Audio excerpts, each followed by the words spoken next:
Happy New Year and a very warm welcome to Focus on Parliament on Civic Space TV, brought to you by the Center for Constitutional Governance. I am Kwagala, your host.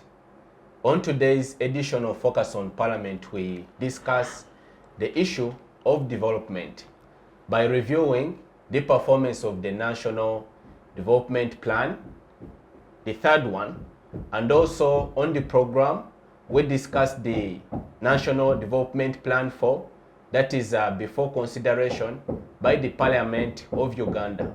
Our esteemed viewers, you are most welcome to this program. I now have the pleasure and the honor to introduce to you my distinguished guests who are with me in studio to help us break down today's topic. Let me start with my immediate left is Professor Mwambutsya Ndebesa, who is a regular on the program. Professor is an academic and also a renowned political commentator. Professor, Happy New Year. You're most welcome to the program. Say hello to the viewers. Thank you. Happy New Year and hopefully happy Democratic New Year and good morning viewers and listeners out there. And I'm happy to be here to discuss and share with you issues of national importance, particularly in respect of nation and state building. Thank you, Professor, for joining us. Next to Professor is Mr. Twahika, who is a lawyer, a political activist, and a human rights defender. Dennis, you're most welcome to the program. Say hello to the viewers. Thank you, Isaac. I also want to welcome my professor, my teacher, and senior citizen, Professor Ndebesa. I want to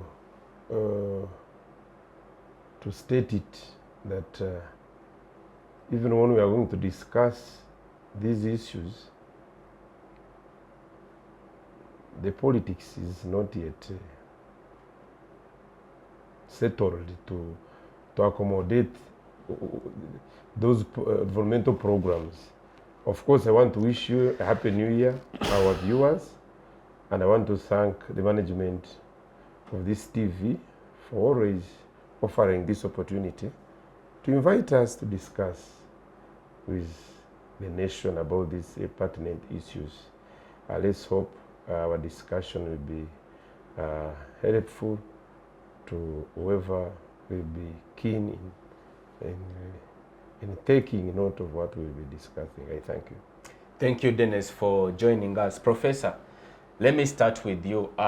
Currently, the Parliament is considering proposals for the adoption of the fourth National Development Plan as a component of the broader strategic vision 2040 development plan of the country. But to get us started for the benefit of the viewer, what is the concept of development and how does the National Development Plan aid the country to achieve that objective? Thank you for that question, and to put it into context as you asked, development plans are not new. They were there since independence. There was a break, as we have had breaks in development generally in Uganda because of different regimes. And they were revived again, I think about 20 years ago. And when we are talking about development, we are not actually specifically defining that development in respect only of economic development. We are talking about development generally. Social development, political development, economic development, yes, and the rest. So development in a broader perspective, not only economic development. And in the first year development plan, about 20 years ago, when it was being launched, after we had had a RAR in which we used to have poverty eradication papers and the like, at its inauguration, the guest speaker or keynote speaker was Professor Adebayo, a Nigerian, but by then he was, I think, the director of Economic Commission for Africa. And he warned us. I was there, I attended. It was, I think, in a conference center. And he warned that the development plan will not be implemented unless we straighten our politics away from patronage. That once we have political patronage, then these development plans will not be implemented. And indeed, there has been a public joke around here in Uganda to the effect that good policies or plans are made in Uganda, perfected in Kenya, and implemented in Rwanda, implying that we have been investing our energies and our resources and our brains in making development plans, but these plans have not been implemented. So there is an implementation deficit. And so this debate is pertinent, and it is also pertinent that at least this development plan is presented, the first one now, is presented in Parliament for scrutiny and maybe having other views and dissenting views. And I hope those who are writing the plan and the government generally will accept dissenting views. At times they don't accept dissenting views. I am not privy to how far the third 5-year development plan has been implemented, but I participated actually in the discussion of the mid-term review. And it had been, I think, implemented up to something like 27%. That is about 2 years ago.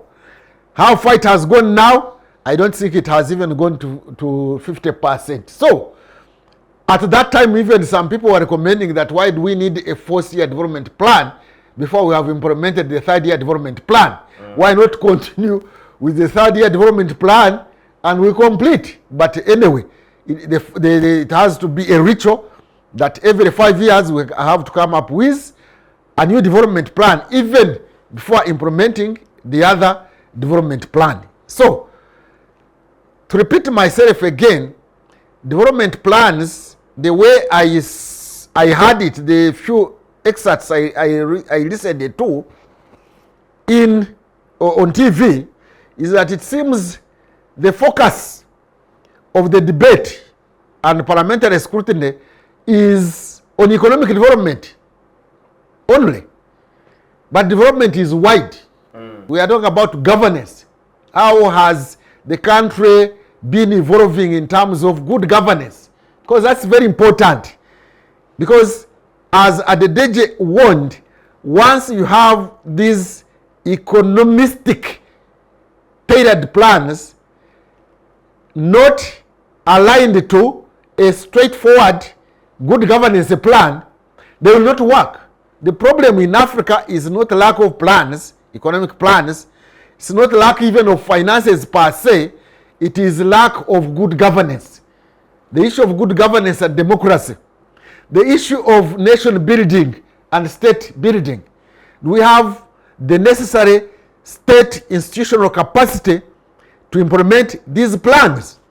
Because when you look at these plans in terms of, say, budget, when you are talking about budget, I think we talk about, we have in mind revenue mobilization, whether it is mobilizing funds through taxes or mobilizing funds through aid. And the budget is also about allocation of the funds so collected, but the budget is also about utilization of the funds. So have we used the funds so mobilized either through aid, loans, or tax efficiently and effectively? I doubt. That's why we are not moving. And it is because of lack of strategic planning, lack of strategic thinking to see which plans, which priorities we should have, so that our priorities that serve the common good of Uganda is aligned to the budget and is aligned to the plan. Just at towards the end of last year, I think it is journalist Kakande, he wrote something which excited me in New Vision. And he pointed out something I think the general public has not captured it, but it was very critical. He was showing this patronage politics, how it undermines efficiency in development processes. He was giving the example of the mining industry. As we talk, the biggest export earner for Uganda is gold. It is actually something to do with minerals. It is almost doubling coffee, if not double it. And that is even official statistics, because there are no official statistics of exports of these minerals. But it's not only gold, now we have other minerals in the country. And Kakande, journalist Kakande, pointed out that Uganda has licensed 500 mining. It has given out 500 mining licenses, but there are only eight inspectors of mines. Only 8. So you can see state regulation of the mining industry, the biggest export earner sector now. Only 8. Then he compared it with the RDCs.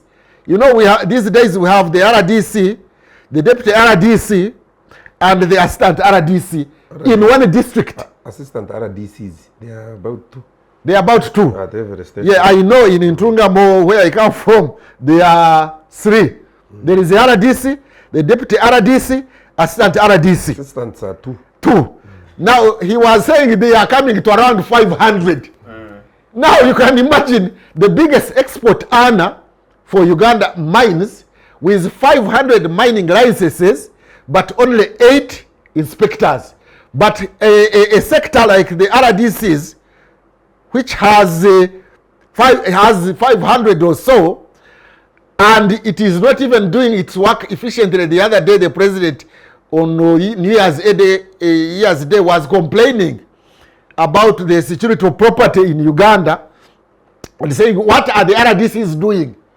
So, but the point I was making is that unless we straighten our politics and our political strategies and aligning them with our economic development strategies, we shall remain dancing in Africa. We have to resolve the governance question, the national question, so that we have the good policies and plans implemented. The problem of implementation is not technical. The problem of implementation, the deficit of our plans is not a technical question. It is a political question. Dennis, Yes. would you agree with Professor that the weak link between the formulation and conceptualization of these plans vis-a-vis their implementation is politics? Because a new national development plan, which is now default, is beckoning for the country. Parliament is currently considering it before its eventual adoption. The question I want to put to you is, as a self-stated objective of this plan, it is to boost household incomes and employment for the socio-economic transformation. How do we achieve that given our current state of politics? Is it an achievable goal? You see, the challenge is, I actually take note and appreciate the professor's presentation, and I think I will draw much of my presentation from his insights. A government is an agency for formulation, regulation, implementation, and enforcement. And it enjoys monopoly of enforcement. And then it also brings on board stakeholders. Civil society comes in because they all come in and they are also regulated by government. When you see NGOs, even when you are ordering your own idea, when you are coming up, even these patent rights and everything, It's the government. Regulatory framework is for government. Then implementation, it is also for government. It can be, the implementation it can actually co-opt stakeholders, but it's the government in the lead. Then regulation. Regulation is actually a function of government. Sorry. Regulation and enforcement. So the challenge is not on formulation. Because even here we are formulating ideas. We are giving. The challenge is on regulation. It's on implementation, actually regulation, implementation, regulation and enforcement. When you look at how very many plans, as the professor alluded to them, and all other interventions that have been made, they have all collapsed at regulation. And two, government is informed by research. You saw what happened with the census. How census was messed up. And when you have to look at what happened to census, you will find that at the center, there is corruption. And what causes corruption? Go to recruitments. How are people recruited? Is competence a priority? Is merit a priority? Because you can, a government is like, I've always actually given the analogy of an organizing committee, of a function. The chairman organizing committee and his team, that's the government. Others are coming to attend the function, but remember they would have contributed. Yes, they have contributed. Those contributions you can actually equate them to taxes and other benefits that are associated with our being a commonwealth. Because we attract, being a country like Uganda, being a nation like Uganda, we attract funding. That goodwill actually attracts loans, grants. They all come because we are a polity. So we are actually more of a force to reckon with as a country. But when it comes, who actually is in charge? Parliament is in charge. The presidency is in charge, executive, and even judiciary in some one or another. But they are the ones actually custodians of our living. But they have subjected all of us to surviving. So there is a difference between living and surviving. For example, me, I'm not living. I'm surviving. Survival is gambled. Living is sustained. There must be a plan. Even when I fall sick and become healed by God's grace at my level, because there is no system. By the time you fall sick, you find that even for school fees, you have not paid school fees for the children. You are going to go to the hospital, your children at home, they have been sent. When you look at the cost of education, for example, you cannot say that there is a plan when you don't actually capture the cost of education for an ordinary person. You cannot talk of a plan when you have not captured the cost of health, the health care system of the country. When everyone is actually in the market, they have actually, education has been thrown into the market, wholesale, health the same, and even food security, because they are economical rights. Yes, we agree that the government cannot offer them 100%, but it has to come in and subsidize them and regulate them. Like right to food, right to education, right to health. They are totally different from civil rights, like right to vote. That one is very easy to attain at the country, where they go for registration, then they give out to voters cards and what. It is not as complex as the right to food, but it is the responsibility of the state and the government to make sure that there is food security. All interventions must be made to see that there is food security in the country. You saw what happened during COVID, that we didn't even have one side as a country to survive for a day, that people even collected food and actually brought into the coffers of the government, and it was also mismanaged there. So that is where the problem is. You cannot say you are planning when you have done away with decentralization. We would be now moving from decentralization to devolution, where we need to see power concentrated, decentralized, concentrated in regions, where some services are entirely for regional governments. Then we actually know that which services are we going to leave at the center. But what is happening in districts now and in municipalities, whatever they correct, it comes back to Kampala. They have no roads, they have no capacity to make roads in those districts, even in the municipalities, even in these cities. These cities, some have not taken off.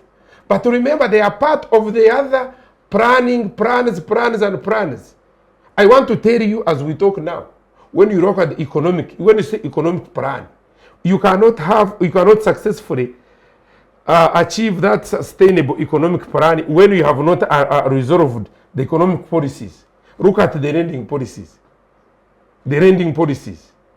Where people are subjected to circles, but there is no cooperative bank. These circles are now actually linked direct to commercial banks. They end people in the circles down there end up assessing money from circles, money which has been borrowed by their managers from commercial banks at a higher interest rate, which cannot be managed in repaying by these people, the local people. People are starting to grow, and you are actually subjecting them to carrying 30 liters of water, 20-liter jerrycan, just subjecting a child that has started crawling to that. So people are coming up from these groups, self-help groups. As we talk now, in all prisons, these correctional centers in the country, the majority of people who are in those prisons are no longer criminals. The majority are civil debtors. That's a national crisis, and it is not debated. Why didn't they foresee this? As we talk now, very many families are broken because of these so-called loans. I'm not condemning the spirit behind getting a loan. No, I am actually condemning the unfair economic policies. These the money sharks, people, the dealership. You see, government should be offering leadership. Leaders or parliament should be offering leadership. The state is a leader. But if the state becomes a dealer, the government now becomes dealers, a cocoon of dealers. There is a leadership has replaced leadership. So service is no longer provided based on a sustainable plan on how much can I get from this. So the challenge is in governance, the challenge in the spirit in which we are looking and are serving this country, the individualization of public life, the over-privatization of public life. When you look at how our people are suffering when they are accessing health care, when you see how people are suffering when in accessing this education, you can see people are there fine. But what is the cost? Because, for example, when you go to rural areas, because when you say linking it to rural household income and economic development, I want to tell you, even when you give out goats, people would sell them for fees. When you give out goats and all these animals and other support, social support system, even PDM, we need also to, one day maybe you invite some professor and other to review the so-called this PDM, these social interventions and whether they have actually impacted positively on the ground. You will get shocked. People are no longer having goats in the part of their homestead.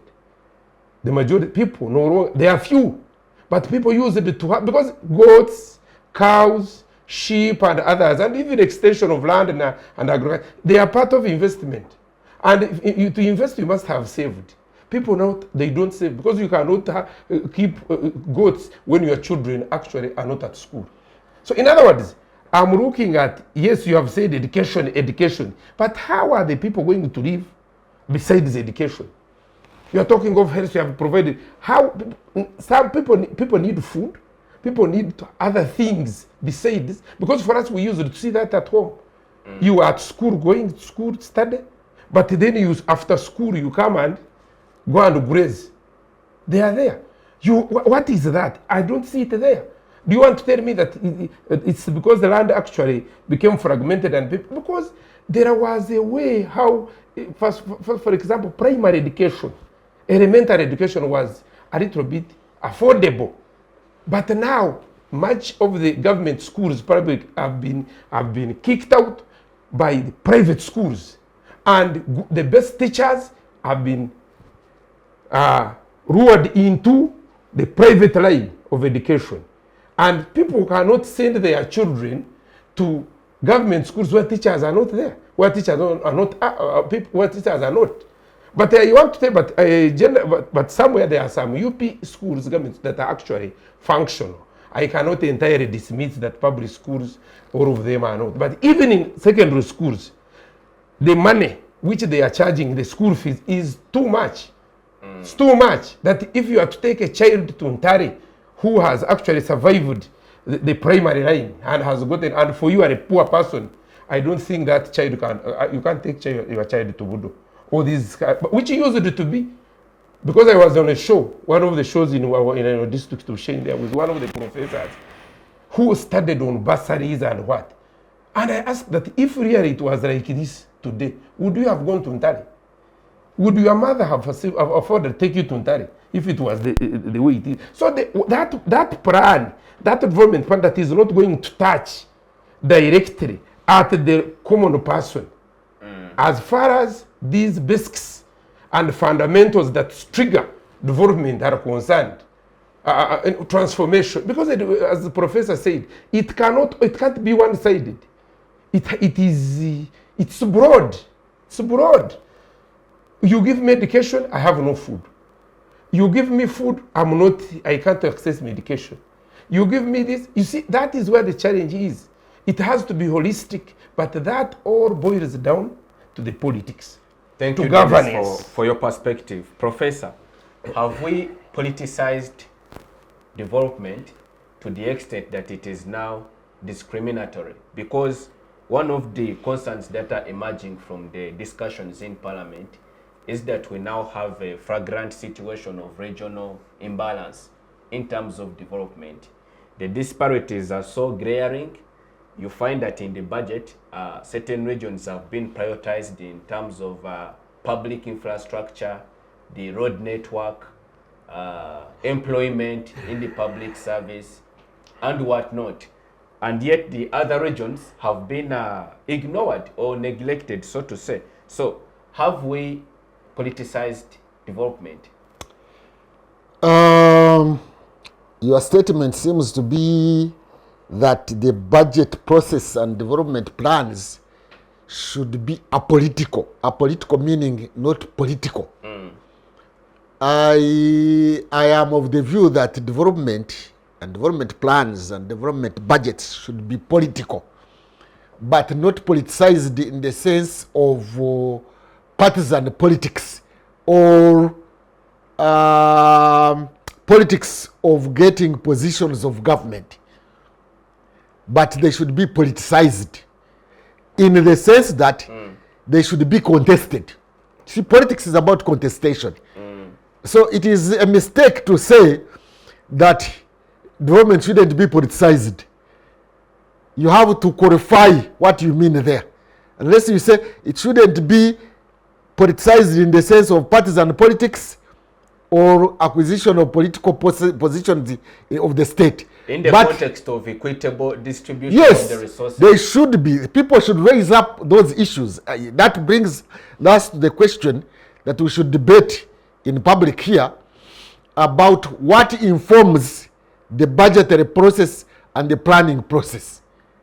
I think, in my opinion, one criteria that should guide planning and budgeting process should be equitable development.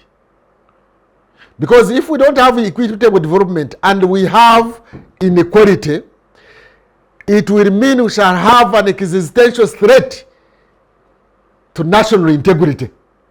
You cannot afford to have two countries in one. One country of the poor and another one of the rich. Definitely there will be a clash.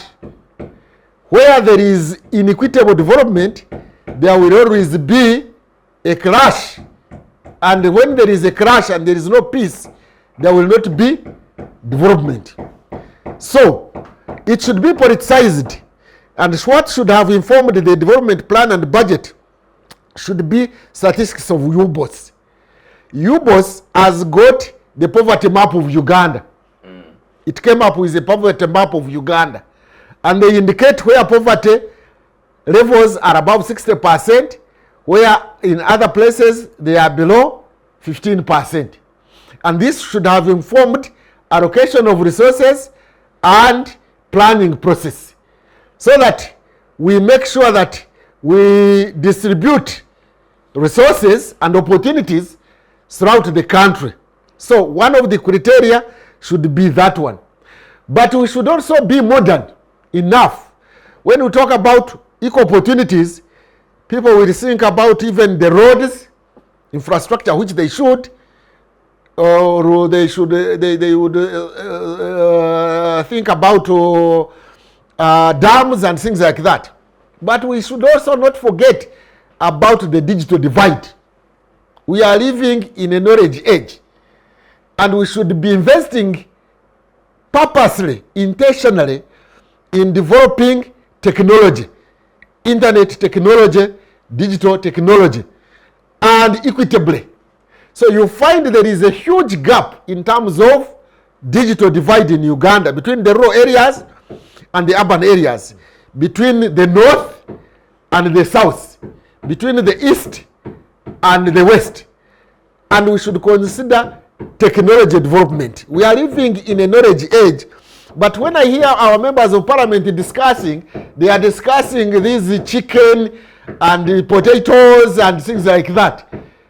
We cannot export now, even in a simple way of exporting our agricultural goods, without meeting standards, international standards. And to have international standards, you must have some element of internet knowledge, internet education. I had the privilege of visiting some export farm, agricultural export farm, near here in Zirogwe, near Kampala, in Zirogwe area. And they were exporting to Brussels their goods. But there is an international farm which is organizing them.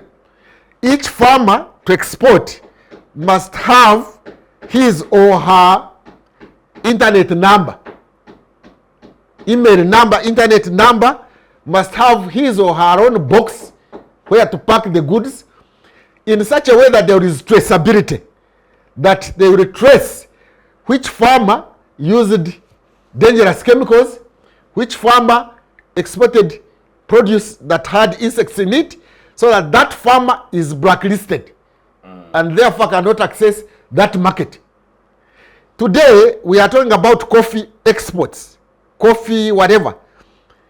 Coffee will not be exported in Europe, I think, since this December, unless they can trace where that coffee is grown, whether that farm has been registered, whether it interfered with deforestation and things like that. So we must address questions of equality, equal opportunities and equal development in the whole country, because if we don't do that, we shall be in danger of having wars, and wars will bring back even what we have achieved. Two, we must have digital divide reduced, so that we have different regions in the country developing also that information technology, getting that information technology in order to plan.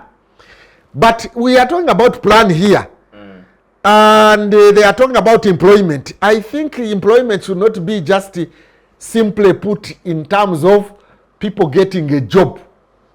Should also be the quality of labor, the labor question. The World Bank came up with statistics, I think, and other economists came up with statistics to show the traditional East Africa, Uganda, Kenya, Tanganyika, and Zanzibar, and the research has been done that Uganda now lags behind in terms of education quality. But also, they showed how Uganda's labor productivity has come down or stagnated and is the lowest in the region. So if you don't plan to have labor productivity increased, then that development will not take place. One, you are not going to attract international investors in a country that does not have efficient and upgraded labor. Let's compare ourselves with Vietnam. Vietnam is comparable to Uganda in many respects than one. One, Vietnam is in the tropics. So they produce actually what we produce, literally. Whether it is coffee or bananas or cassava, that is Vietnam. Vietnam was involved in wars for a long time. Worse wars than we have had that destroyed their infrastructure until actually the 1980s.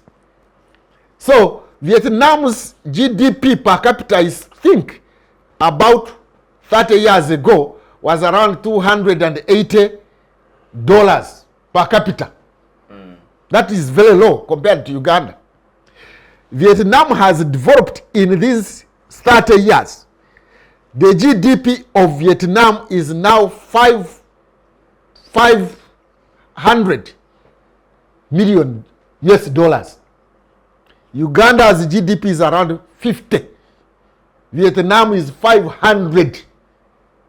Vietnam has shifted from agriculture to manufacturing and service sector. They are already manufacturing chips for the Western markets. I'm not talking about potato chips. Uganda is still thinking of even exporting potato chips. The other ones are exporting technology chips, internet chips, digital chips. Why? Because they have resolved their governance question.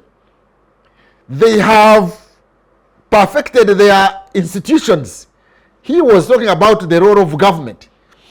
The role of the state today, unlike in our kingdom days, where the role of the state was law and order only. Yes, law and order is a function of the state, but another function of the state is planning development, facilitating development, regulating development. So why is it that Vietnam, which was at the same level of development with us when we were emerging from wars, has reached that level almost? The Western world and even China now fears Vietnam. And we are in the same tropical regions. We are all colonies. I think they were a colony of France and then the USA. It emerged out of a war situation, but it is now threatening developed countries in terms of economic competition because they have strengthened their state institutions, their state regulating the economy. I gave you an example earlier on about how the mining industry is becoming very critical for Uganda, but we have only 8 inspectors of mines when we have given out licenses of 500 licenses. That means we are poorly regulating that sector. We are, of course, every state must collect taxes.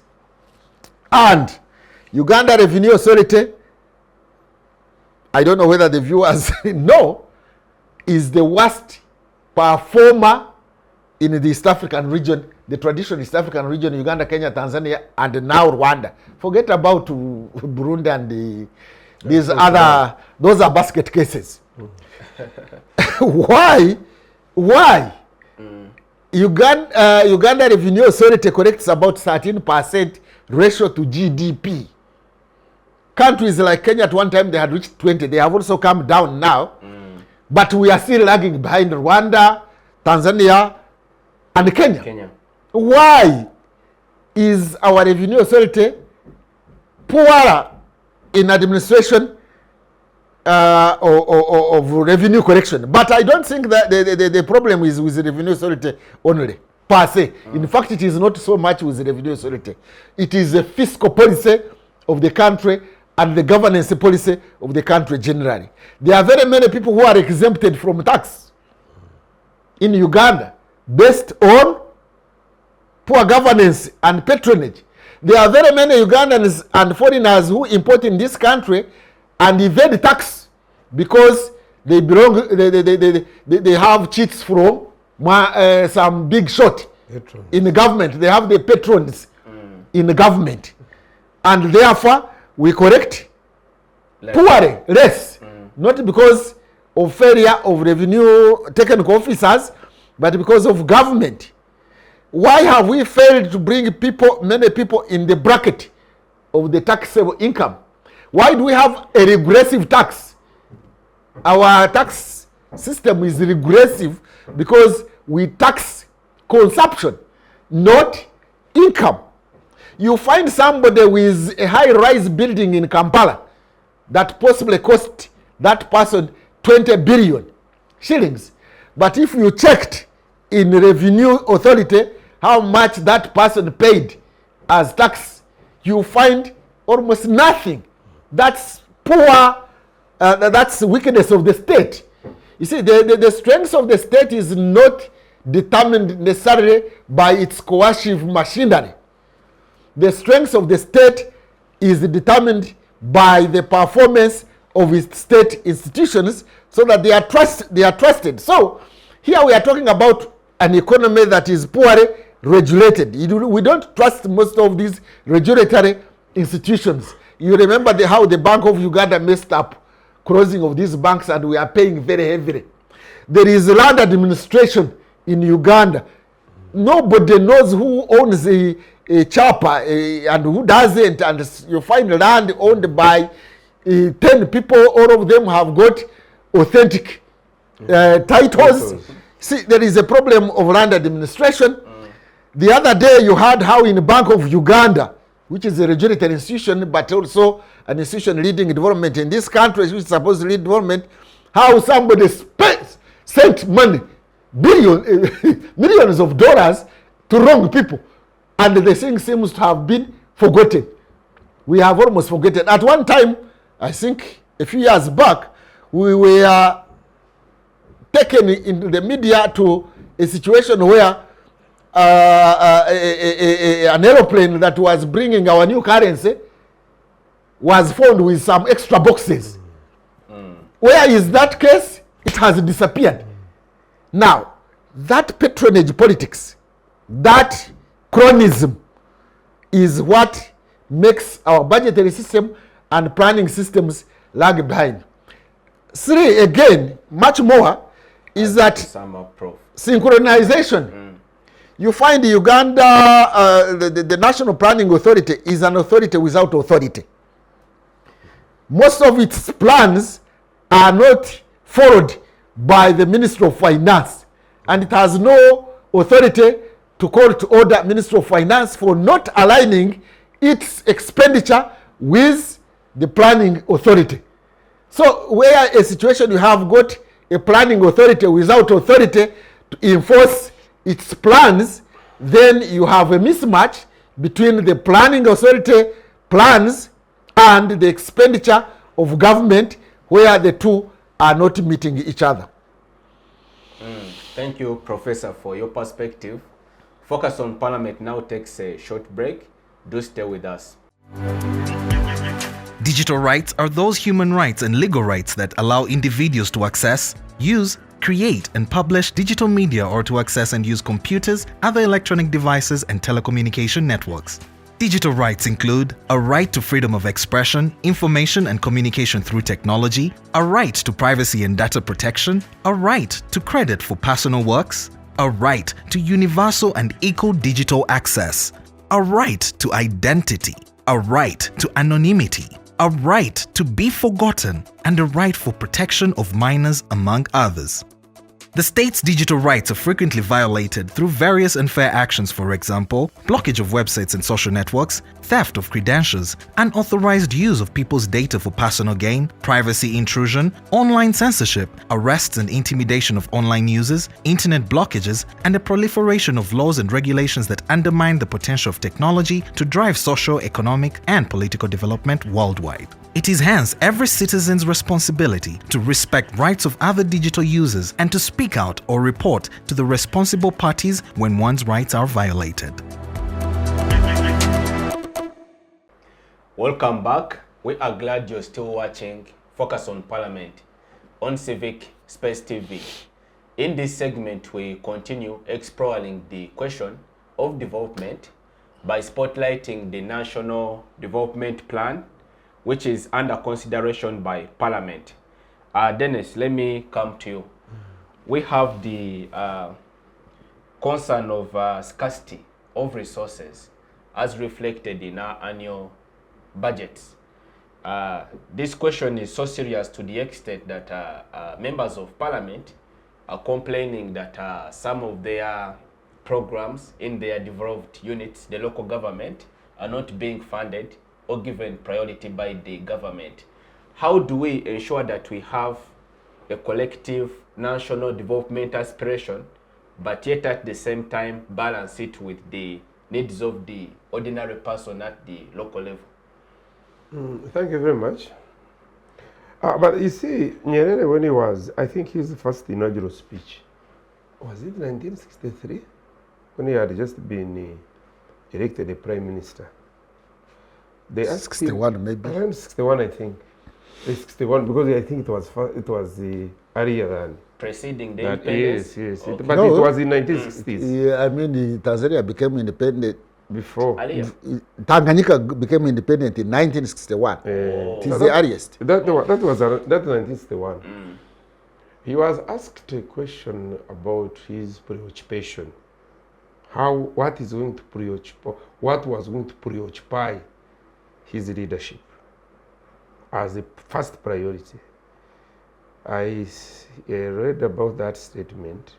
He said that I will make sure that my first business is to make a Tanzania a Tanzanian. Nation building. Yes. Even in the spirit of Tanzanianism within the Tanzanians.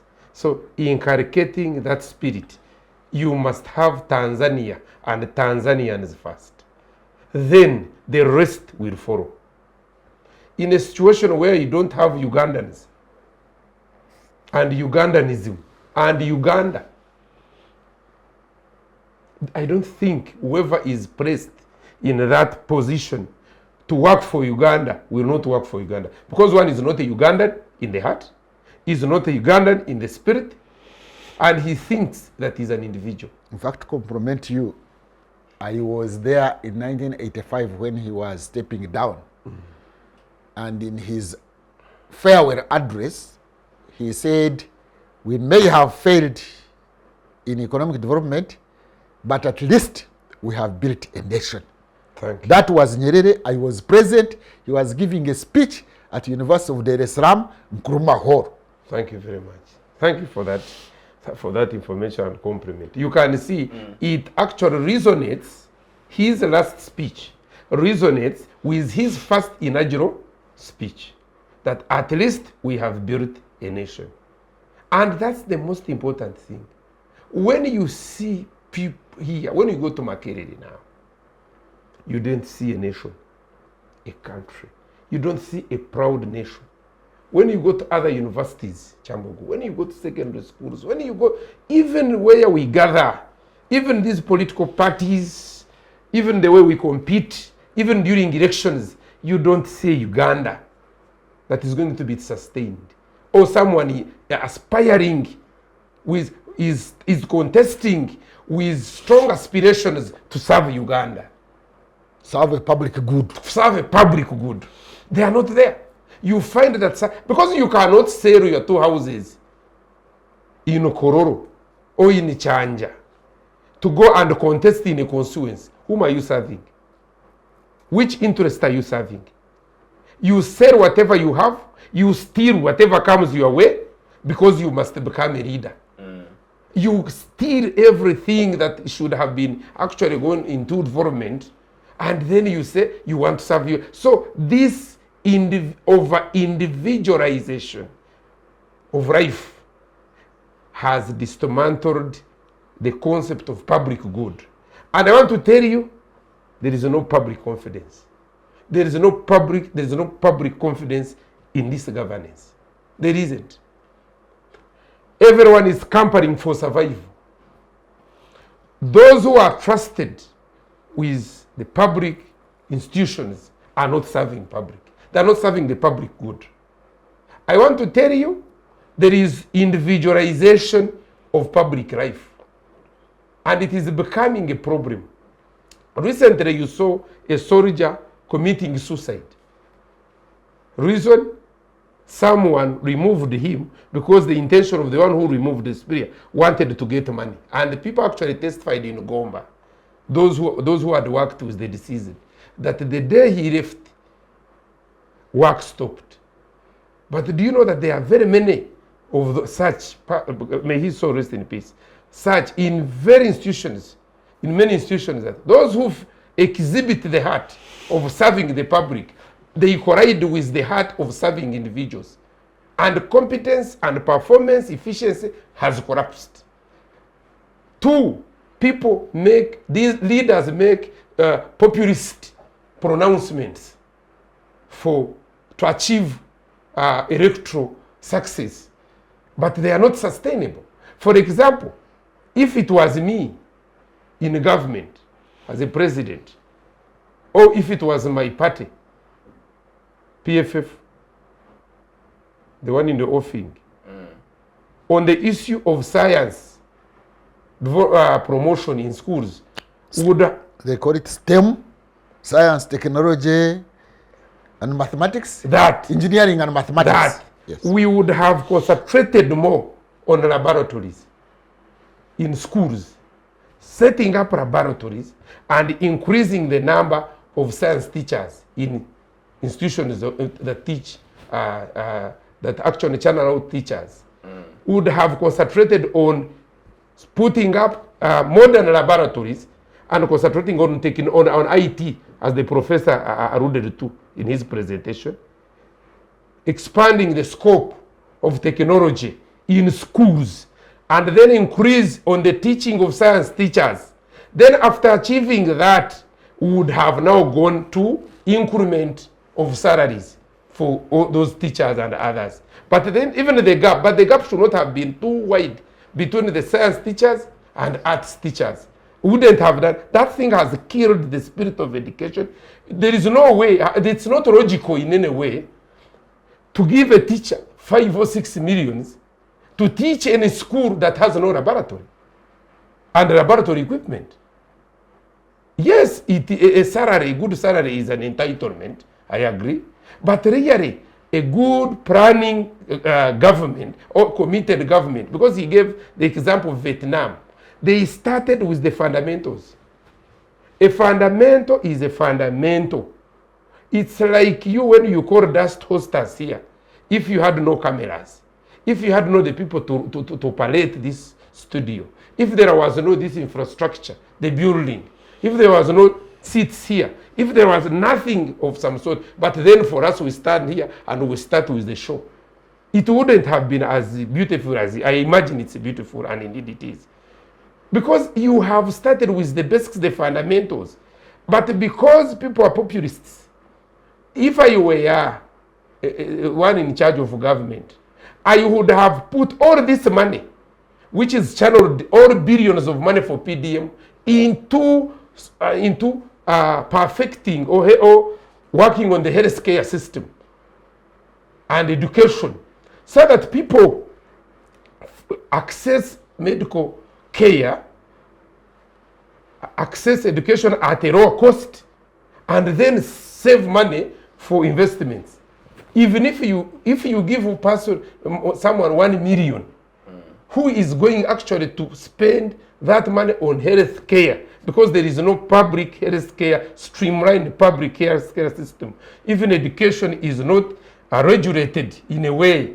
Now, what have you helped that person? Maybe some will, but a smaller percentage will benefit from that. But the public good has been vulgarized, has been trivialized, and it has been distorted. So, and you will never have a society progressing when there is no public spirit. Because ultimately we are a polity, we are a community. We are a community, whether we actually pursue individual developments. Ultimately, we are a community, we are a state. This is a state that's a commonwealth. All this must be equitably shared, as the professor talked about, equitable development. So if there is no that spirit and intention, as what we saw during the Nyerere time when he actually said that at least we have built. Because me, I'm more interested in good governance than a road. I'm more interested in a sustainable governance roadmap where I can know that a leader can be changed through a vote. Then roads, yes, will come. They will come. But when you cannot guarantee that, where I see disaster at your exit, and then you tell me that you built a road from here to Bushenyi, yes, I will thank you, but I will not look at you as someone who has guaranteed my stability, who has guaranteed the stability of the nation. For example, when you have your own vice president as a president, and the country doesn't have a vice president of its own, we are at a loss. We saw what happened in Tanzania when the late Magufuli, may his soul continue to rest in peace, passed on. We didn't hear any breath. It's only, or it were on TVs and we watched the swearing in of the current president, and the country, the nation continued, and in other countries. So we want to see that. We want to see that guaranteed continuity of stability through streamlined good governance policies and systems. We want that. We have recently, yesterday, we witnessed what took place at the military court. The military court martial. I was there. And everyone watched. And what is happening? These trials of Vesik and Obesity and others, and all that. They said these are the military tribunals. They are not supposed to try it for civilians. But you insist. And then you find that the Constitutional Court pronounced itself a constitutional court of this country. It pronounced itself on it.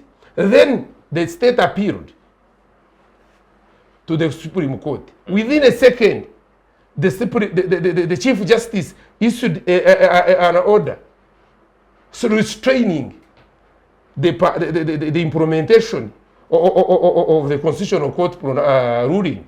The Chief Justice is a Chief Justice, and for the last almost 15 years, that judgment has not been given by the Supreme Court. You recently read how the Supreme Court, when actually it followed the technicalities, and said that there is no clear procedure of appeal from the military courts to civil courts. But the Constitution talks about the supremacy, Article 2 of the Constitution, that the Constitution is the supreme law. But in this case, you find that the UPDF Act now almost becomes more supreme than the Constitution. That's very, very, very unfortunate.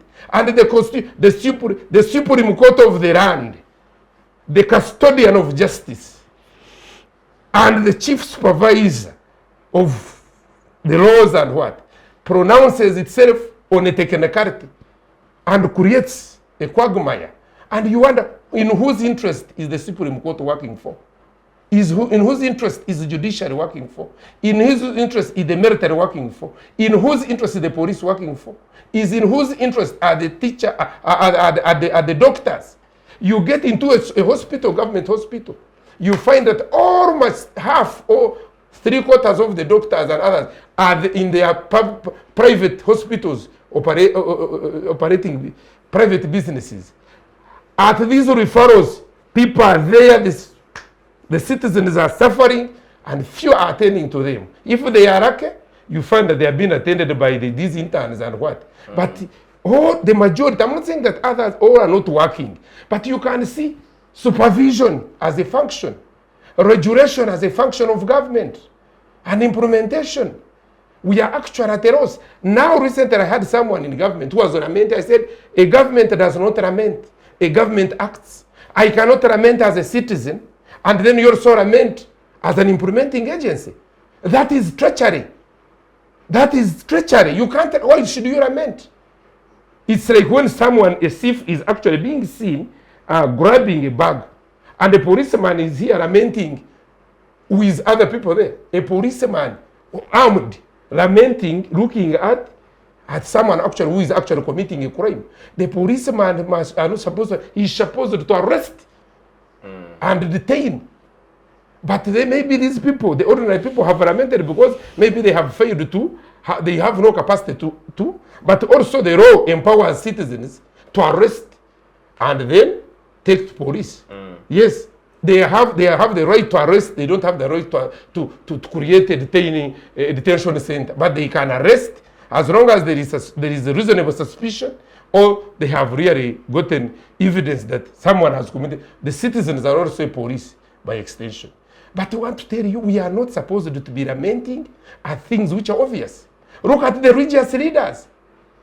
The religious leaders, the clergy. The clergy have joined the dealership, the corrupt, the dealership. They are there and they are busy claiming that they are taking us to heaven. Should they be actors in the space of development? Yes. Yes, because they are custodians of morality. A well-guided moral society must develop. Because their voices are voices of reason, and their voices must be voices of God. Because that space, the religious space, is a powerful space. It can even help in streamlining good governance. Because that's a powerful authority. So, but what has the clergy used their space for? So it is something that we must discuss broadly. Yes, it cannot just be paper plan, no, it has to be the concept is broader and more complex. We must actually approach it holistically. Thank you, Dennis, for your insights. Professor, let us return to the intricate, complex relationship between development and politics.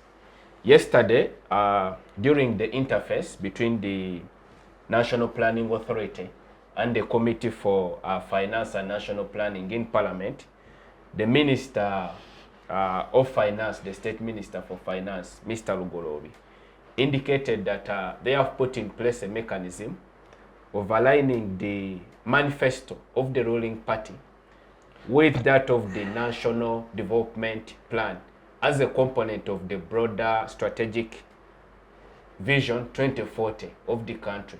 So the question I am asking is that if we have a change of government successively, let's say post 2026, then what happens to these programs? Because the government could have a change in target, a change in perspective on how they want to approach the question of development. Is the current model sustainable? Thank you for that question. I think when we are coming up with development plans, they should be matching strategic goals of the country.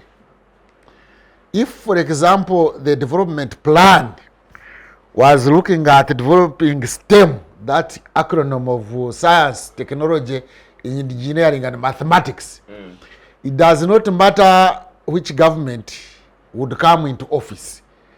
Once you are aiming at developing science and technology, I think even Rugorobi did mention that all political parties, when they are making their manifestos, should have a look at the development plan so that they align their manifestos with the development plan in case they come into office, although he was smiling, meaning that he doesn't believe that in Uganda you can have a change of government from NRM to any other government. So anyway, politics and planning must go hand in hand. But they should be informed by values. In other words, the development goals and plans should be seated on a foundation of values. Now, if in Uganda we had, in my opinion, if I was in government and planning for government, I would first sort out the question of values. Values is where these other plans, policies, and the programs sit. Now, if the plan was seated on the value of serving the public good, it doesn't matter whichever government even would be in power. Serving the public good, which is now a mismatch. A mismatch which is reflected in our Uganda's economy is growing. According to statistics we have seen, both from government and The World Bank. the World Bank. But when you look at infrastructure development in Uganda, it is going down. When you look at very high rises coming up in different towns in Uganda, but the infrastructure here in Uganda, and infrastructure is in many ways. I have just told you that for me, even when I look at infrastructure in the 21st century, we should be looking at digital infrastructure, which we are lagging behind in the region. Lagging behind Kenya, for example. Kenya has developed digitally to the extent that now they are the ones who discovered this M-Pesa, this mobile money technology was discovered. They pioneered it in Kenya. What have we pioneered in terms of science and technology? In the world, actually. In the world, actually. They pioneered it in the world. Pioneered it in the world. What has Uganda pioneered in terms of science and technology? We want to develop science and technology infrastructure. There was a time when Uganda Curriculum and Development Center there in Chambogo had a plan. Actually, he was talking about science equipment. They had developed a plan to produce science laboratory equipment from Uganda, developed by Curriculum Development Center. But they were not funded. You can imagine Uganda buys a ruler. You know a ruler? This small ruler. You have to import a ruler, which would be calibrated and done here at National Curriculum and Development Center in Chambogo. And they would have an industry somewhere. We can develop our industrial research center here. By the way, the return from science and technology, from research and development, is higher than these development programs we are having, I don't know, PDM, circles, financial inclusion, whatever. If we can develop science and technology. And so the plan should focus on developing science and technology. So the different manifestos of the different political groups should come up with a program which is aligned to the National Development Plan. However, the National Development Plan also has not been so inclusive. We are now debating it and hearing it at a time when it is already, the draft is already out. It should have been discussed in the whole country, should have been inclusive, but guided by the other basics I told you about, the values. Is a plan geared towards inclusive development throughout the country, so that some areas are not left behind, others going ahead. Because in terms of inequality, according to UBOS in Uganda, it has grown very, very high. It's not only income inequality, but it is social inequality, it's education inequality, is inequality in very many ways. Has it been aligned to developing public goods? If you go to Tanzania, which we gave as an example here earlier on as a nation, when you look at Tanzania now, they have got better public infrastructure than Uganda. You see development of the private infrastructure, but you also see the development of the public infrastructure. If you go to University of Dodoma now, it's far, far bigger than Makerere and Dar es Salaam and Nairobi universities. They have developed it. When you look at the railway line now, they are already using an electric line. I think it has gone beyond Morogoro. It's almost reaching Dodoma, so that you will take just 2 hours from Dar es Salaam to Dodoma when you are going for Bunge, when you are going for Parliament, and then you go back to Dar es Salaam using a train. So if the value is serving the public good and away from this individualism which my colleague here pointed out here, regulate the economy in such a way that it serves the public good, not expenditure. You know, these plans they are making and budgets they are making, they are made for state officials. You can imagine a small minister in Uganda. I'm calling them small because compared to other developed countries, they don't use that expenditure. You find a minister having 2 vehicles, escorts, one behind, one in front. Each one has got 7 policemen, and these have to get allowances, they have to get fuel and all that. Instead of rationalizing, now they have talked about rationalizing these public enterprises. Yeah? Why don't they go a mile ahead and rationalize on reducing members of parliament, reducing the RDCs and ministers, reducing on ministers, reducing on public administration expenditure in this budget? We are not seeing that. So that we avoid this mismatch, a mismatch between private development in terms of infrastructure and big vehicles we see on the roads and public infrastructure. Schools, look at schools, look at performance of schools. What is it that is informing the budgeting process? There was statistics when UNEB came up with results last year, and they were showing the dropout rates, that nearly 80% of the students, of the pupils who enroll in P1, 80% do not reach university. I think also more than like say 70% do not go to HSC. Now that high dropout rate should be addressed by the budget. The budget should actually look at the critical issues that affect the country and then allocate resources according to those challenges. The lawyers say a mischief. When they are coming up with a new law, you are addressing a mischief. So using that language, which mischief is our budget and planning addressing? Intending to cure. One, inequality in the country. There are high levels of inequality which it should have looked at and planned and budgeted accordingly. There is weak regulation, state regulation. Are we addressing that? There is high dropout rates in the country. Are we budgeting to cure that one? There is need for science and technology development in this country. Are we addressing that one, including digital technology? There is a health service. There was news, I think, last night, but one, which I listened to. It was talking about a health center there in Tororo. And the citizens were complaining badly that health center is always closed. They even showed us graphically how there were locks closing and it was not performing. And the peasants were up in arms, how the health staff is not working and all that.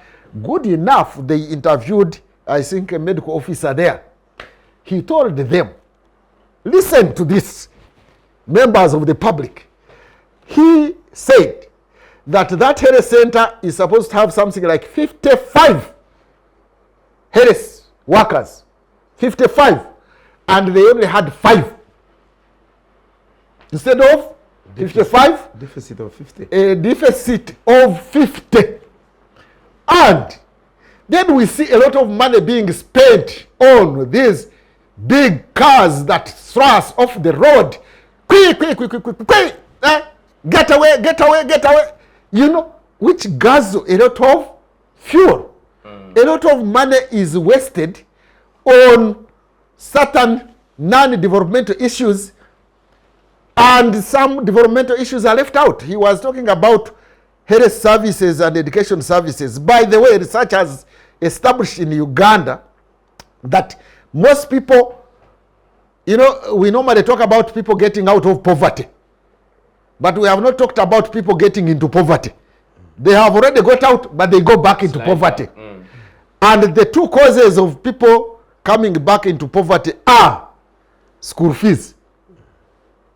That you find somebody with 10 cows, when he starts paying fees and university fees now, all the cows are sold. Health, when a member of the family gets sick and you start spending on that member, even if you have 30 cows, you'll find you have got none because of expenditure on fuel, on health services. So when we're talking about getting out of poverty, we should also talk about getting back into poverty. Why do people get back into poverty? And then when you address those public service expenditure, if government were to meet certain average standard costs for fees, for education services and health services, then people will save and invest. By the way, the saving rates in Uganda is very, very low. I don't know the rate exactly, the economists can tell us, but if a country does not save to invest, it cannot develop. We need to save. But how do you save when you are meeting those high costs? So budget and planning should address the question of saving. Government, let me conceptually correct government. Government has been talking about people getting out of subsistence economy or subsistence to commercial sector. Money economy. Money economy. But they are using the word subsistence, I think, with a minimal definition. Most of us in Uganda, most of us, I must say, more than 80% are subsistence people. What am I talking about? Subsistence means earning in order to meet your daily costs, not earning to save and invest in production and productivity. So how many salary earners save? How many Ugandans actually save in order to invest in production, increase the production and increase the productivity? Very few. So in other words, we earn in order to subsist. Do you get me? We earn in order to subsist. Therefore, we are in we are in a subsistence economy, because what we earn, you even go to the bank to borrow money, not to invest, but to pay fees. You go to the this kafuna, it's called the kafuna, whatever, these sharks, to get money, to pay fees, to pay medical costs, to pay transport, to buy clothes, maybe when you are giving away your daughter. So that is subsistence. That's how to define subsistence. So subsistence is not only in reference to the farmers, to the peasant farmers, the smallholder farmers. No. Subsistence should be defined broadly to include all those who earn without saving to invest in production. All those who earn income in order to spend it on consumption are subsistence, are in the subsistence economy. I hope people are getting that definition. So when we are talking about planning for the country, we should plan in such a manner that citizens, the majority of the citizens, are able to get away from earning for consumption only, but also for saving and investment in increased productivity. By the way, can I take this opportunity to explain the difference between production and productivity? Please. Government and government planners have been thumping their chest saying that there is increased productivity in Uganda. No, that is a misnomer. There is a difference between production and productivity. Productivity refers to output, increased output from the same unit. Like say if you have 10 cows if you increase productivity, if you have 10 cows and you are producing 100 liters of milk, that is production. Productivity would mean that you have 10 cows, this time improved cows and improved feeding of cows, and you get 200 liters from the same 10 cows. If it is agriculture, you are talking about having 5 acres or hectares of land, or 2 acres, and you are producing 10 sacks of the produce, like say coffee. The same acreage of 5 acres today producing 10 sacks.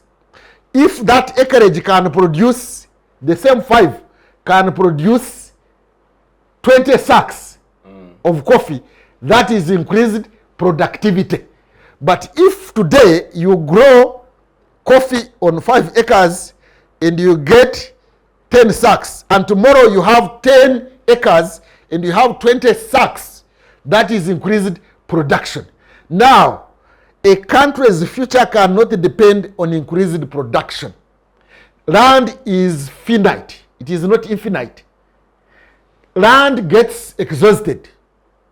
So if you continue exhausting land, increasing production without improving land for increased productivity, you will reach a point where that production even will also come down very drastically.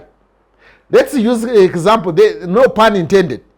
Buganda used to be the biggest producer of matoke in Uganda, to the extent that our friends in Buganda used to say food is only matoke. Today, there are no much matoke produced in Buganda. Why? The land was exhausted. They increased the production without increasing productivity. And the land got exhausted, and there was leaching, and there was soil erosion, and there were other challenges. And now the land is full of nematodes. They are no longer producing matoke, and now matoke comes from elsewhere. Now even that elsewhere where it is coming from, unless there is increased productivity of land, it will also get exhausted.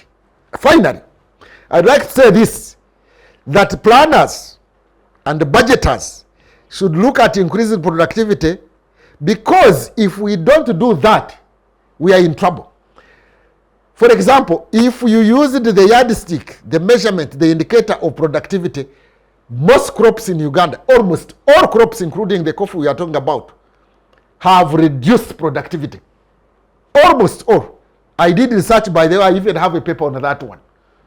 This one I'm talking from a research point of view. Most crops in Uganda have registered decreased productivity. Others up to 50%. Because we are increasing on land acreage in terms of production, and therefore claiming to be producing more, but the acreage is shrinking. The ability of the land to produce is reducing. We have maybe increased productivity in animals, in cows also, because now there are cows that produce more milk. That is increased productivity. But in terms of agriculture, let anybody go and do research. Almost all crops are registering decreased productivity. Now, when you decrease productivity, you will reach a point where you will go back, even in terms of production, you will go back to negative. Because we are going to overuse the land, then our population is also over increasing, and it is overwhelming this land. And when we reach that point where we have reduced land productivity, and yet we do not have technology development to take our children into the service sector of the digital world, of technology world, then you will have people unemployed, and this will translate even into insecurity in the country. When we are planning development, we should also look at insecurity in the country. Planners of the National Development Plan, you should look at nation building, as he pointed out earlier. What is nation building? Let me discuss this one with the audience. There is a difference between nation building and state building. state building is improving on the capacity of state institutions to work efficiently and effectively. That is state capacity building. Nation building is creating a situation whereby the different communities in the nation are integrated. So, is Uganda having nation building? Are we integrating communities? Are we reducing on political polarization? Are we reducing on tension between different communities in terms of land? You go to the Buganda region and you hear how there is tension between the people, the communities. Northern Uganda, there is a very big problem, including the Bararo question. You go to Karamoja, there are tensions. So when you have tensions between different communities in the country, and the country is not coming together, then it is not having nation building. And ultimately, when you don't have nation building and you don't have future certainty, so that people are certain of the future and therefore they are comfortable to invest, you cannot develop that country unless you are certain of the future. Now, most Ugandans are anxious and feeling insecure about the transition. You know, there is anxiety. Do people see the anxiety in the country? Now, when people remain without anxiety, they cannot develop. And anything can happen. We had this anxiety in 1962 in Uganda. There was anxiety because the British were going away, but what was coming, nobody was sure about. And it was reflected in the London and Lancaster constitutional talks. It was not addressed. Shortly after, we didn't last long. We had the crisis of 1964. We started with 64. There was a military mutiny in 64. There was 64, 65. There was a disagreement within the UPC. You had UPC center, UPC right, and UPC left. You had Kabaka Yeka. You had the president and the prime minister disagreeing. Can I correct this one on your TV, please? I have seen this one happening. The recent one, I saw it where I think there was some government official who was saying that the Kabaka received, is it the instruments of power in 1962 or something like that? That is wrong. This is recent history, Banang. Kabaka Sir Edward Mutesa, may his soul rest in peace, did not become the president of Uganda in 1962 at independence. No. He became the president of Uganda 1 year later in 1963. In 1962, when Uganda got independence, the ceremonial head of state was the governor, Sir Walter Coates. He remained in Uganda for 1 year before Kabaka was elected president of Uganda by the parliament in 1963. Now, the one who received the instruments of power in 1962 was Milton Obote, and he was an executive president. Prime Minister, sorry. He was an executive prime minister. He was not a Nabanja. You know, there are people who think that Prime Minister Obote was just a Nabaja or an Amama Babazi or a Rugunda. No! He was an executive prime minister who appointed the cabinet, supervised the cabinet, and was even supervising the army. The Kabaka was the president who was a ceremonial, like we have the Queen of England or the King of England, because most of the executive power in England is within the Prime Minister of Britain. It was the same case here. Now we have to understand this one because people make that mistake. But anyway, the point I was making also, as I sum up, is that when a country is anxious, when there is political anxious in the atmosphere, you cannot plan properly, and even investors may be jittery, may feel uncomfortable coming to invest, and even local investors sometimes invest in simple things. They don't invest in long-term things because there is anxiety in the country, political anxiety, that is to say there is uncertainty.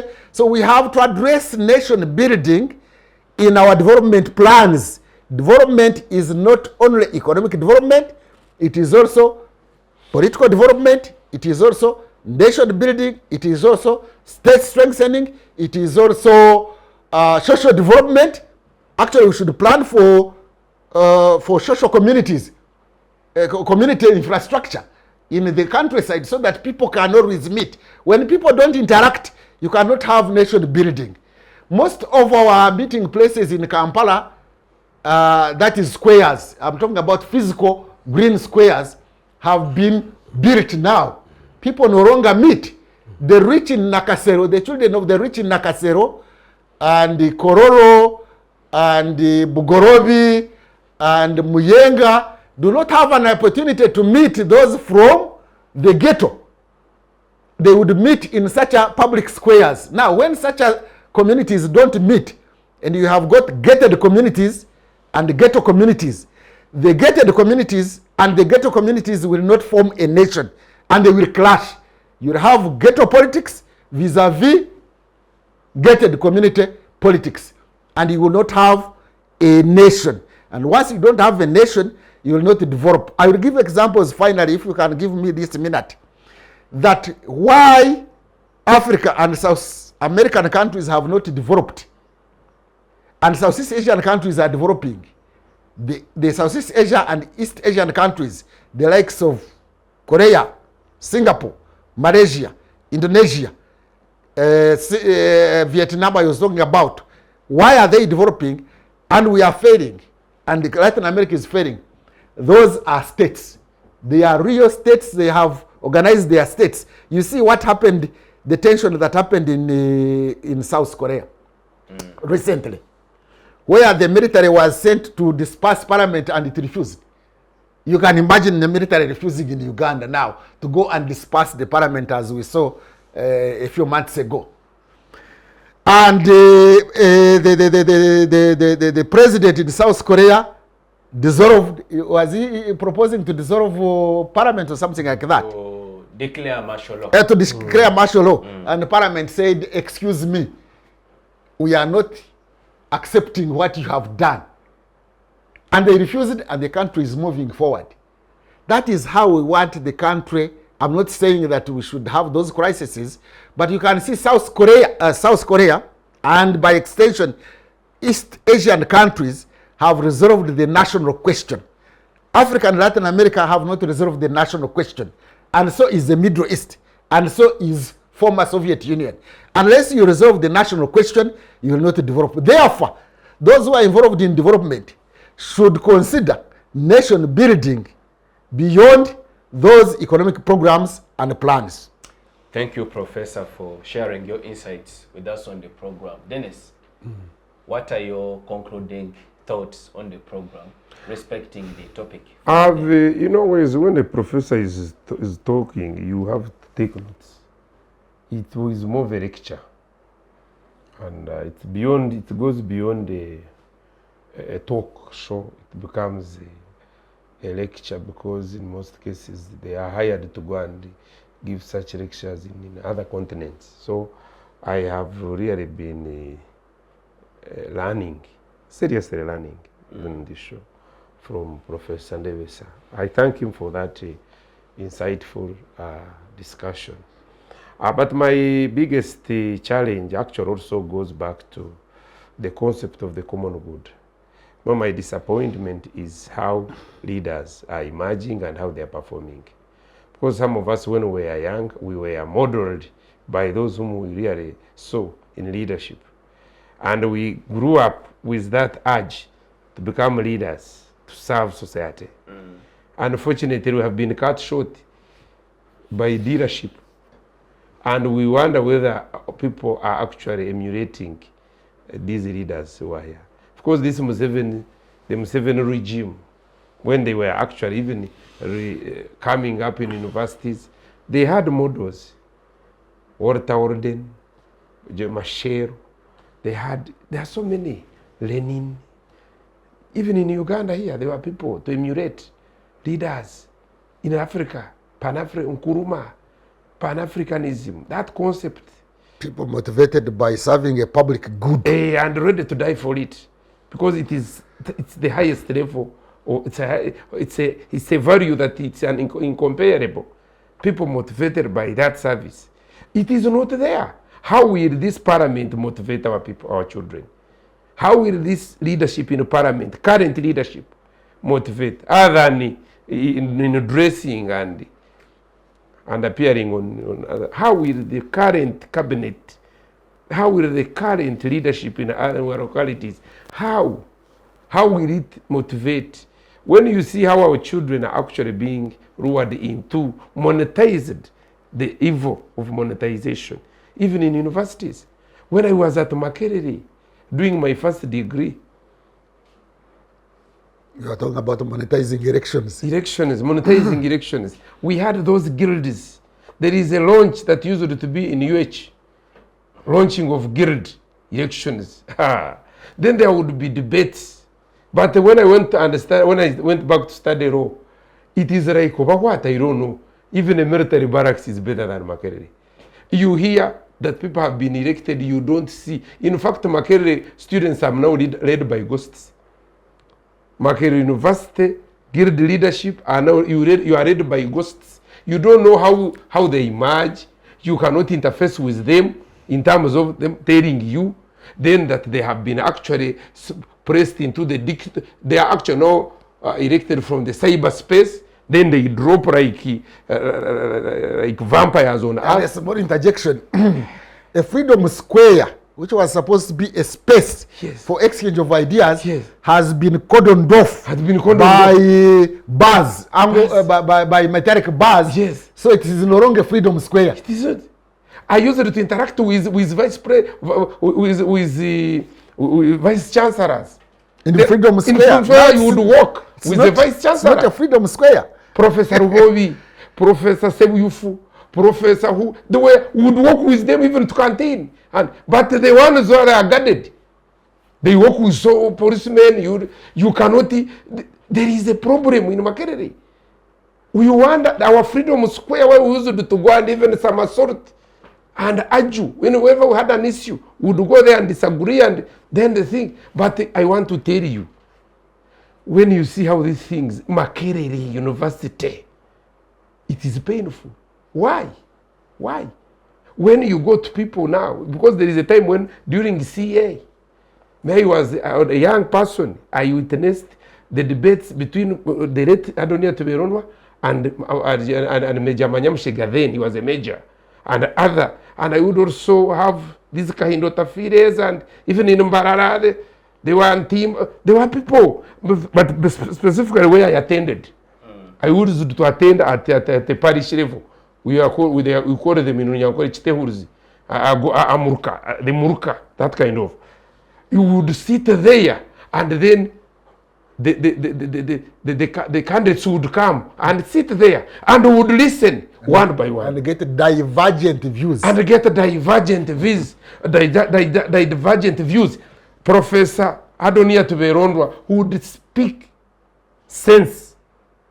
Major Amanya Mushega at that time was a major, would speak sense, and other contestants, and then would leave that place, and tomorrow would follow them, and would be motivated by our own to either ride bicycles and what. We were motivated by her, the decorum, the decency. There was nothing like money bribery. But what happens today? Who are the caliber of people that emerging to read? People now they are same, and even the caliber of the audience. You would see men and women of substance and happiness. There was general happiness in their face. But now you go and see those so-called voters that are being addressed. Miserable. Their faces are actually, their faces are immersed in misery. They are waiting for salt. Roads, diseases, despair, and then someone does. Then the one appearing before them who is contesting is not having no idea about their salvation at all.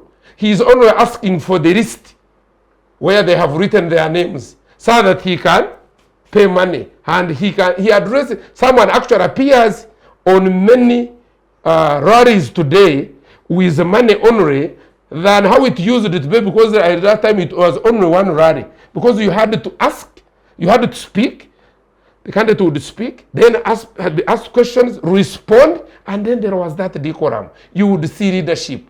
But here, people have been reduced to tomatoes. Reduced to what? Now the leadership has been invaded. And once the leadership has been invaded, once leadership and politics have been trivialized, bastardized, Parliament, I watched the debates in the 6th Parliament. I was too keen in foreign national issues. Those parliaments, but then from 10, 11 there, I'm not now interested. I see biological substances working, but I don't think that ideological substances are there. You know, a leader must be ideological, beyond biology. Because it is ideology that encompasses. It's the ideas that encompasses. Your body is your body, but you live above that. Because you are seeing far, there is a vision. There is a vision you are espousing, and there is a vision, there is a way you are taking the people. So you are no longer, you don't exist in the body per se. But of course, it's the body that is you in reality. Maybe now we have social biology. Yeah, I think there is social biology. Yes. So we really need to address this and appeal to the young people to start this conversation. Thank you, Dennis, for your perspective. Prof, your closing remarks. My closing remarks is that it is true, and I agree with those who are now in Parliament to say that the National Development Plan should be aligned to the budget plans and should be also aligned to the manifestos of the political parties. That much I agree. Where I don't agree, not necessarily agreeing, where I feel discouraged and despondent is where that stops at talking. When it comes to implementation, you will find the national development plans are not reflected in the budgetary process and Ministry of Finance programs. You find they are at variance. Then you ask yourself, why? 2, development has been economistic. That you look at development in terms of economic development, which I am not saying shouldn't take place, but we should all look at political development. Have we planned for political development? Have we planned for good governance? Have we planned for strengthening regulatory systems? Have we planned for reducing inequality in the country? Have we planned for political national identity so that we move away from identity politics? I mean sectarian identity politics, and we move to national identity to form a nation state, a strong state that will propel us into the next century like Southeast Asia has done. Are we basing our development on meritocracy? Are we developing our labor productivity? Let's move away from mere employment and having mass production of students by having more universities. Let us have improved labor productivity, improved land productivity, improved crop productivity, improved animal productivity, and improved technology productivity. Let's go beyond production thinking and go to productivity thinking, because we are living in the 21st century, a century where it is based on the knowledge economy. So digital technology, STEM development in this country should be budgeted for research and development, because research and development has higher returns than it has been proven that it has higher returns. And to attract investors to come into the country, you must have a technology base, because they want to see that technology base when they bring their capital here. Thank you, Professor, for sharing your thoughts on the program with us. Once again, I must appreciate my guests, Mr. Twahika Dennis and Professor Mwambutsya and Ndebesa, for your able participation on today's edition of Focus on Parliament. To our esteemed viewers, we appreciate you for keeping us company from the start of this program up to its conclusion. Many thanks to the production department for keeping us live on air. Our esteemed viewers, please engage us on our various social media platforms. We are on X, we are on Facebook. You can subscribe and watch this program on our YouTube channel. We'll see you next time. Be blessed.